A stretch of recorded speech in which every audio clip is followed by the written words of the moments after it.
Apocalipsis capítulo 6. Vamos a ver el mensaje dentro del rollo de 7 sellos que hemos leído en el capítulo 5, que el único digno de abrirlo era el Cordero y el león de la tribu de Judá, que fue inmolado, apareció inmolado por nosotros, por aquellos que creen, ¿no? Y he titulado el tema de hoy Principios de los juicios de Dios. Eso es lo que he titulado. Vamos a leer el pasaje del capítulo 6. Prestemos atención, porque este mensaje que se da de los 7 sellos es uno que ya se ha repetido en Mateo capítulo 24. Se ha repetido este mensaje.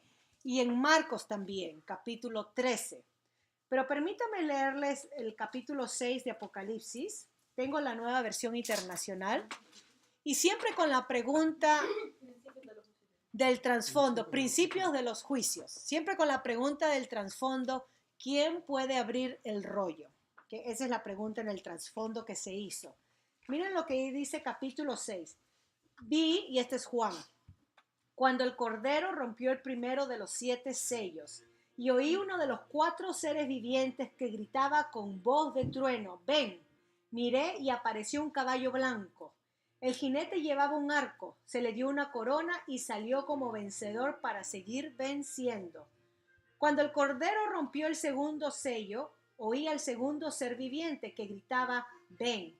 En esto salió otro caballo de color rojo, encendido. Al jinete se le entregó una gran espada, se le permitió quitar la paz de la tierra y hacer que sus habitantes se mataran unos a otros. Cuando el Cordero rompió el tercer sello, oí el tercero de los seres vivientes que gritaba, ven, y miré y apareció un caballo negro. El jinete tenía una balanza en la mano, y oí como una voz en medio de los 4 seres vivientes que decía, 1 kilo de trigo o 3 kilos de cebada por el salario de un día, pero no afectes el precio del aceite y del vino. Cuando el Cordero rompió el cuarto sello, oí la voz del cuarto ser viviente que gritaba, ven. Miré y apareció un caballo amarillento. El jinete se llamaba Muerte, y el infierno lo seguía de cerca. Y se les otorgó poder sobre la cuarta parte de la tierra para matar por medio de la espada, el hambre, las epidemias y las fieras de la tierra. Cuando el Cordero rompió el quinto sello, vi debajo del altar las almas de los que habían sufrido el martirio por causa de la palabra de Dios y por mantenerse fieles en su testimonio.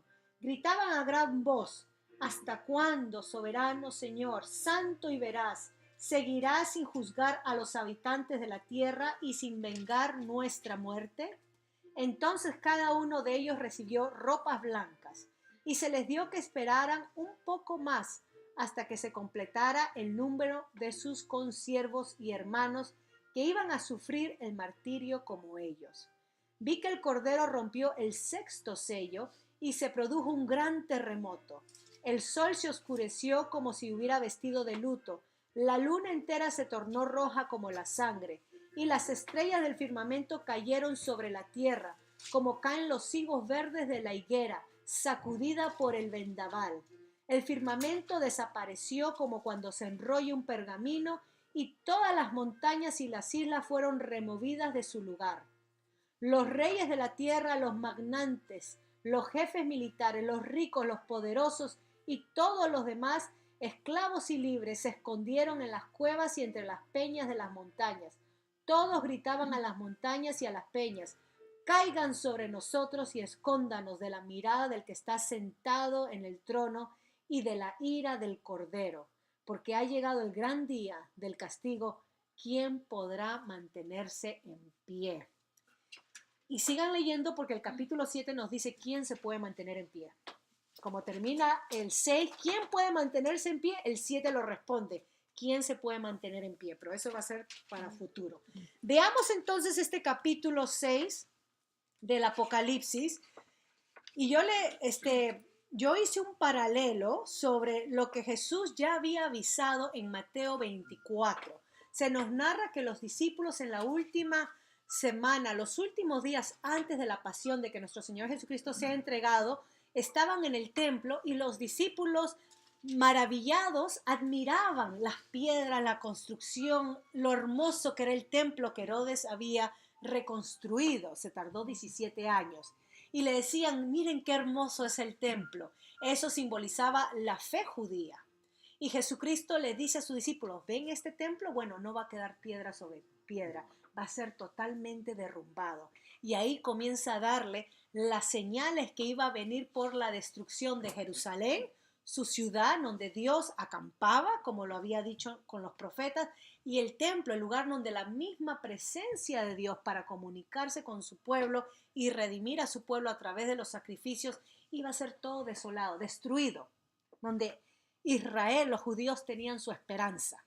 Es como que le digan a los de Nueva York, ves esas torres de finanzas, todo va a ser quebrantado y roto, no va a ser más. Esa era la predicción de nuestro Señor Jesucristo. ¿Por qué nuestro Señor Jesucristo predijo la destrucción del templo? Lucas capítulo 22 y Mateo también lo responde, porque su pueblo no conoció la visita de su rey. No entendieron ni aceptaron cuando Dios, en la presencia de su Mesías, de su ungido, o sea, de su rey, vino sobre ellos a morar, y los pobres, los desvalidos, niños, solamente clamaban Hosana, bendito el que viene en el nombre del Señor. Pero el resto se perdió y no reconoció. El resto gritó una semana después o el Viernes Santo, crucifícale, crucifícale, ese no es nuestro rey se llama César, está ya sentado en Roma. Entonces, porque ellos rechazaron al Dios encarnado, al único rey de Dios, el legítimo, Jesucristo predijo su ciudad y su templo va a ser destruido. Y junto con la destrucción del templo por las autoridades de Roma, él dice lo que va a preceder, que son señales del final del mundo. Una pregunta que tenemos en el trasfondo que debemos de preguntar es ¿cuándo empieza el fin del mundo? Y la Biblia no nos da cronología, como muchas sectas y muchos grupos han intentado, porque Jesucristo mismo dice, la hora nadie sabe, solamente mi Padre en los cielos. Así que nosotros no podemos poner fechas, pero lo que sí sabemos es que desde la llegada de nuestro Señor Jesucristo, su primera venida, hasta su segunda venida, porque Él promete que va a regresar por segunda vez, es la promesa del Apocalipsis que vamos a ver, dice que empezó los días finales.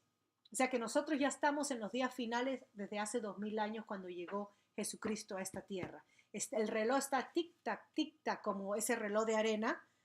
¿Cuándo se terminará? No sabemos, pero en este periodo de días finales, desde la venida de Jesús hasta cuando Él dice se acabó su segunda venida, esto es lo que va a suceder. Y vamos a ver que estos juicios de Dios ha sucedido a través de la historia, porque es algo que el Antiguo Testamento mismo en la ley de Moisés predijo que iba a suceder cuando el pueblo de Dios dejara, Israel dejara de obedecer, de temer a Dios, a su verdadero Dios. Así que todo esto lo que Juan está diciendo no es nada nuevo para el judío cristiano y no debería ser nuevo para nosotros si estudiamos las escrituras. Entonces lean Mateo 24 porque pueden ver el paralelo. Y les voy a ir diciendo lo que está diciendo Jesucristo. Presenta 4 caballos, 4 jinetes. Y estos son los símbolos de los que vienen en guerra. Los jinetes que vienen en guerra. Aquel tiempo no había ni tanques, ni aviones, ni nada de lo que tenemos hoy en día. Pero entendía en el primer siglo el mensaje. Van a venir estos jinetes de guerra y van a producir algo. Veamos entonces qué es lo que produce cuando se habla el sello. Ahora, tengan en mente que todo esto está bajo la dirección soberana de Dios. Ningún jinete sale por sí solo. Dios lo manda. Que Dios hace esto. Y ahí podemos hacernos preguntas quizá, pero ¿por qué Dios hace eso? Y el libro nos va a responder el por qué. Una respuesta sencilla es la respuesta de los mártires debajo del altar, que nos responde por qué Dios trae juicio sobre el mundo, para poder dar justicia a los suyos que han sufrido por manos de aquellos que los persiguieron. ¿Ok? Esa es una de las respuestas. Ok, la identidad del primer jinete, versículo 2. Veamos este primer jinete. Capítulo 6, se nos dice, y todo de la misma manera, son los 4 seres vivientes que introducen, ¿verdad?, a estos jinetes. Y dice que era un jinete blanco y llevaba un arco y salió para vencer. Y en mente de los romanos, los que venían del norte, habían tribus, siempre Roma era amenazada por imperios del norte. Los apartacos, por ejemplo, venían, sus reyes y conquistadores venían en caballos blancos y tenían arcos, y es como ellos conquistaban. Entonces Roma vivía protegiendo sus muros, sus territorios, temiendo que estos bárbaros, estas bestias como ellos llamaban, o estas espartacos, iban a venir y atacar y a tomar el imperio romano. Entonces Juan usa esa imagen del enemigo para que ellos entiendan que viene guerra de parte de otro imperio. Ahora, pónganse a pensar, porque eso no es nada nuevo en la Biblia. Nosotros estamos estudiando Isaías y Dios le dice a su pueblo Judá que va a usar al rey de Asiria para castigarlos, y Asiria viene del norte. Después Dios dice, pero no los voy a entregar bajo el rey de Asiria, los voy a entregar bajo Babilonia, y Babilonia también viene del norte. Entonces Dios moviliza, como en un juego de ajedrez, a estos reyes paganos para poder dar disciplina y castigo a su pueblo. Eso es lo que nos dice el registro bíblico. Y acá entonces Juan nos dice que ve al enemigo del norte venir para vencer, y Dios le dio esta prórroga, le dio esta autoridad de vencer sobre Roma. Recuerden que Roma era aquel que estaba exprimiendo a los primeros creyentes del primer siglo. Estaban martirizándolo y estaban perseguidos. Por eso Juan en el capítulo 1, versículo 1 dice que él estaba como persona que había sido puesta en cárcel, ¿no?, en esta isla por el testimonio de Jesucristo. Había sido aislado a esta prisión. Entonces, vienen sobre Roma. Otra cosa interesante es que los romanos exaltaban mucho el orden. Eran lo que más los romanos exaltaban. Si ustedes leen literatura o ven películas, cualquier cosa que desajuste el orden romano era caos para ellos. Ellos elevaban el orden sobre todo. Es por eso que siempre las revueltas y cuando se levantaban revolucionarios, ellos tenían que apagarlo con muerte inmediatamente, porque si no eso prendía caos en el imperio, con espada, con arma. Ahora, miren cómo esto sonaría para poder entenderlo a nuestros tiempos. Juan le está diciendo que viene la guerra a Roma. Viene la guerra y viene en este caballo de conquistar blanco. ¿Ok? Ahora, capítulo 6. Y dice, en eso salió otro caballo. ¿Y qué es lo que? Este otro caballo está relacionado con el primer caballo. Porque lo que trae el primer caballo es la apertura de este otro caballo, que es muerte, la espada. ¿Okay? El segundo caballo rojo representado dijo que quitó la paz.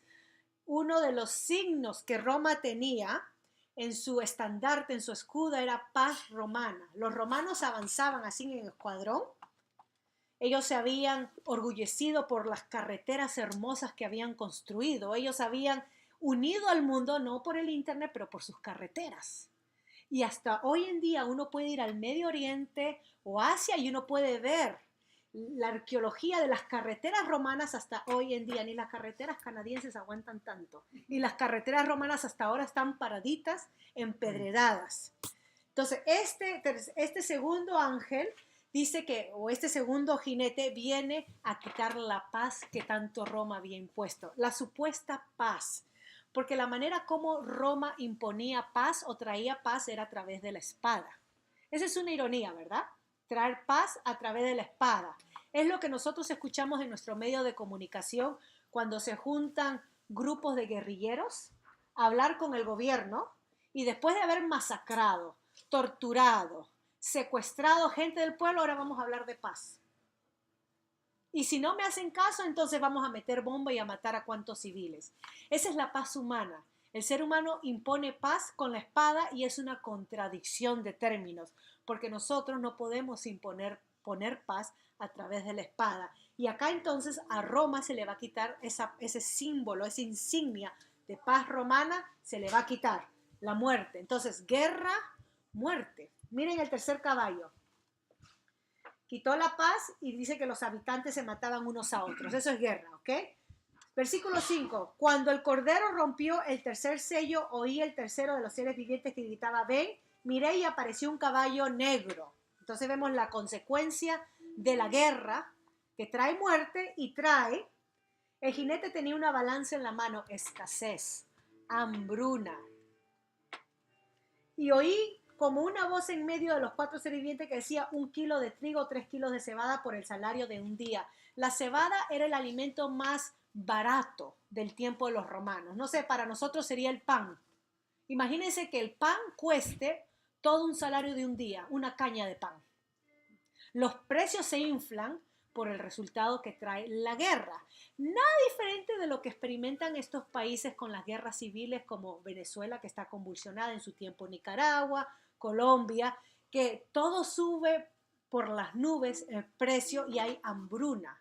Hoy en día usted prende la televisión y ve a nuestros hermanos venezolanos buscando en la basura qué comer. Y nuevamente están experimentando el famoso apagón y no hay forma de comunicarse con ellos. Entonces, la guerra trae muerte, trae hambre. Y este es el juicio de Dios sobre Roma. Y vamos a ver que es el juicio de Dios sobre cualquier imperio pagano. Es la manera como Dios trae. Ahora, es interesante porque Dios está manifestando lo que significa cuando el ser humano está sentado en el trono. Cuando el ser humano reina y tiene la autoridad. Ya Pablo nos ha dicho en Romanos 13 que el gobierno es puesto por Dios. O sea, nosotros no somos llamados a ser anarquistas, a dar revuelta y no gobierno, no. Ya Pablo nos ha dicho que Dios ha puesto el gobierno para mantener estabilidad, justicia y paz. O sea que el gobierno es impuesto por Dios. Pero cuando el gobierno se excede en su poder, tiene mucho poder, se excede en los derechos humanos y comienza a pedir lealtad si no, no comes, lealtad si no, no vas a la escuela, como sucede en estos gobiernos totalitarios o comunistas, Dios lo llama un gobierno malo, un gobierno que necesita ser juzgado y va a ser juzgado y fue juzgado, porque ¿dónde está Roma hoy? No tenemos el imperio romano, pasó a la historia. O sea, Dios cumplió lo que dijo que iba a cumplir. Y por eso nosotros podemos confiar que Dios es soberano y cualquier gobierno que esté ahorita sentado y dándose las ínfulas, que tiene autoridad para hacer lo que le da la gana, su tiempo es cortito. Porque Dios va a usar a otro para sacarlo y traer juicio. Y eso es otra cosa que nos manifiesta Dios. Entonces, primero, Dios es justo. La otra cosa que nos manifiesta es que Dios permite que la misma maldad humana se manifieste. Este es el resultado cuando el hombre reina. Y Dios quiere que veamos eso. Cuando uno pone la confianza en el hombre, en el gobierno, cuando decimos el gobierno se va a encargar de mí, para mi salud, para mi educación, yo confío en el gobierno. Estamos hablando de gobiernos socialistas o pueden ser gobiernos nacionalistas, de lo que sea, ¿no? Donde te dicen nosotros te vamos a cuidar, solamente danos tu lealtad. Tiene el peligro de abusar.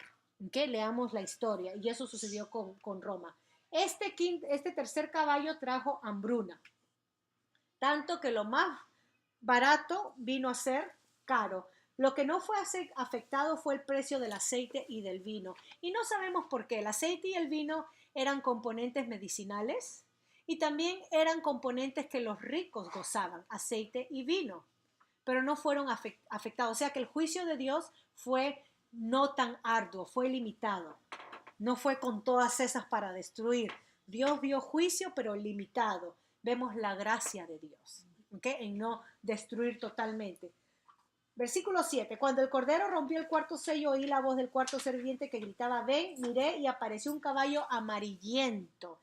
El inglés sería medio bleach, o lo que nosotros usamos para blanquear la ropa, el blanqueador. Eso es más o menos el color que se está dando, un blanqueador, que es medio amarillento verdoso, lo que quiere decir ahí. El jinete se llamaba Muerte y el infierno le seguía. Entonces la guerra trajo muerte, trajo hambruna y trajo, vuelve a decir, más muerte. ¿Ok? Se le otorgó poder para matar por medio de la espada, guerra, se vuelve a afirmar, el hambre, se vuelve a afirmar, epidemias. La guerra trajo epidemias y fieras de la tierra. Cuanto más cuerpos habían, más salían las fieras a consumirlas. Entonces Dios estaba dando juicio. Ya voy a hablar de esto un poquito. Cuando el Cordero rompió el quinto sello, vi debajo del altar la salma. Ok, voy a parar ahí porque quiero enfocarme en los primeros 7 versículos. ¿Había Dios dicho en otra parte de las Escrituras acerca de esto? ¿Había Dios advertido miles de años atrás que esto iba a suceder y era la manera como Dios iba a dar juicio? Y sí había. Vamos a ver algunos pasajes que yo tengo acá para poder entender la lista de estas 4. Son plagas, ¿ok? Se pueden conocer como plagas. Ezequiel capítulo 5, si me permiten brevemente, y ahí entonces yo paro para poder tener nuestro tiempo, porque es importante conversar y poder entender lo que se está hablando acá. Ezequiel 5, versículo 17, que es al final del capítulo.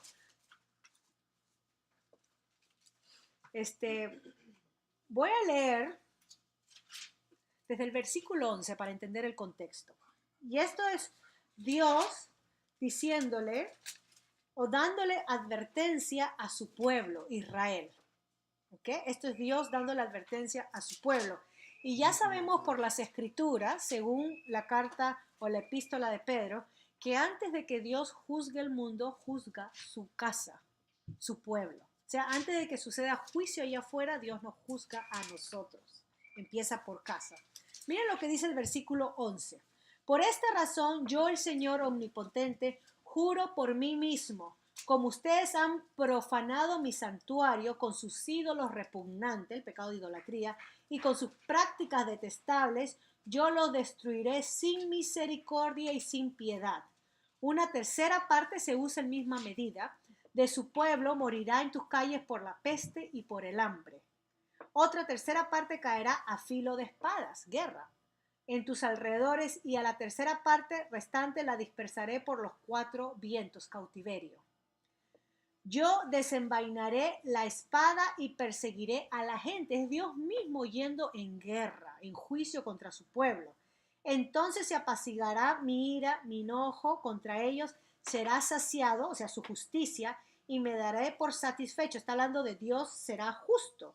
Y cuando en mi celo haya desahogado mi enojo contra ellos, sabrán que yo soy el Señor, lo he dicho.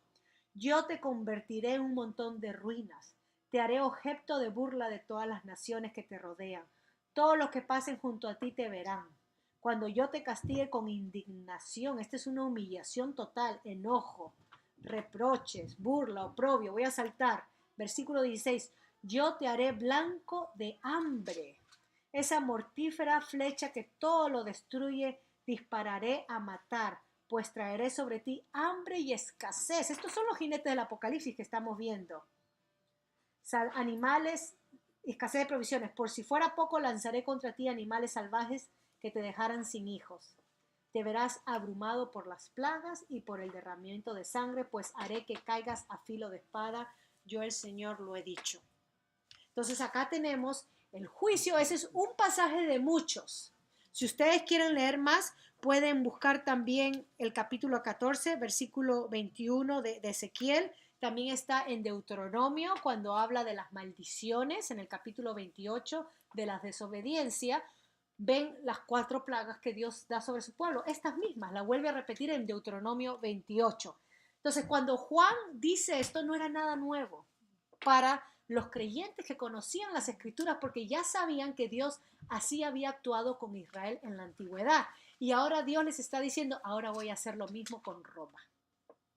¿Okay? Ese es el mensaje de la primera parte del juicio de Dios, porque estamos respondiendo a la pregunta, ¿quién es digno de juzgar? No es el César, es el Cordero. Y él ha vencido no con espada como Roma, pero con su muerte, ¿no? Ese es el contexto que estamos armando. Y ahora él en su ira santa, justa, perfecta, porque si Dios fuera injusto no hubiera justicia. Maduro se muere y todo normal, ahí se acaba todo, ¿no? Vivió feliz. Pero porque Dios existe y Dios es justo, Maduro está en cola para lo que les sobreviene, y todos aquellos que usaron del poder para abusar, corromper, hacer daño a los seres humanos. Eso es lo que nos está mostrando acá Juan, que Dios es justo, soberano, y Él mismo lo hace, porque es como actúa. Ahora, vamos a ver la próxima semana la escena de los mártires, porque ¿dónde están los creyentes que mueren a filo de espada? No están en el olvido, no es que ya se acabó la vida, acá están vivitos y coleando, pidiendo al Señor que los vindique, que les haga justicia. Y ellos están debajo del altar. Pónganse a pensar en eso, porque toda la escena del capítulo 1, capítulo 4 y 5 que Juan vio es el tabernáculo celestial, es lo que se ha presentado, ¿no? Dios es el único soberano, y esa escena viene de Daniel capítulo 7, a Daniel, que vivió años antes de nuestro Señor Jesucristo, el profeta, el sabio, ya se le había dicho en visión esto lo que iba a pasar, para que vean que la escritura es precisa. Daniel vio los cielos abiertos y uno sentado en el trono y otro viniendo en las nubes y tomando su lugar, sentándose al lado del que está sentado en el trono. O sea, hay dos sentados en el trono. Y sabemos que solamente hay un Dios. Y acá Apocalipsis nos está diciendo el otro sentado en el trono es el Hijo, el Cordero, el León de la tribu de Judá, visión que Daniel ya había visto en Daniel capítulo 7. Entonces, este mensaje no es nuevo, pero sí nos da la severidad que Dios actúa y es soberano sobre la historia. Vean ustedes los que están debajo del altar, porque la pregunta que termina el capítulo 6, el 7 la responde. ¿Quiénes son los únicos que se pueden levantar delante de él? Roma no, los que murieron a espada no, se nos da la respuesta y va en coordinación con muchos de los salmos. Un corito que cantamos, Señor, ¿quién entrará en tu lugar para adorarte? Y responde el de manos limpias, corazón puro, sin vanidades, ¿no? El que quiere amar o enséñame a amar. Entonces, hay personas que sí se pueden levantar delante de Dios. Si en nuestra carne, cuando Dios se manifiesta a estos hombres, se humillan y se creen como muertos, cuando estemos en la presencia de Dios, va a haber una dignidad que Él nos da y podremos estar de pie.